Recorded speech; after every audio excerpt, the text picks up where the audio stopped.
அதுக்கப்புறமா நான் என்றைக்குமே உன்னை விட மாட்டேன் எனக்கு தைரியம் சொல்லி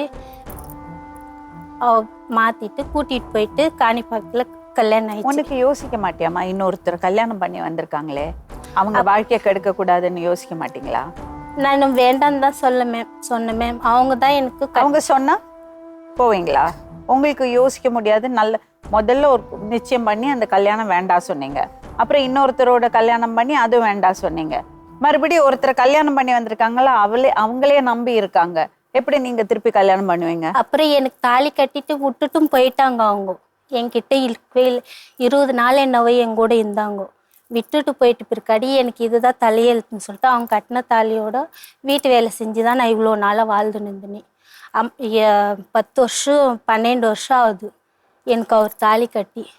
அப்போ நான் அந்த தாலிக்கு மரியாதையே கிடையாதம்மா. அவர் ஆல்ரெடி கல்யாணம் பண்ணி பொண்டாட்டி இருக்கா. உங்களுக்கு தாலி எங்க எப்படி கட்டுவார் அவரு? என்னத்த தாலிக்கு அர்த்தம் தெரியுமா?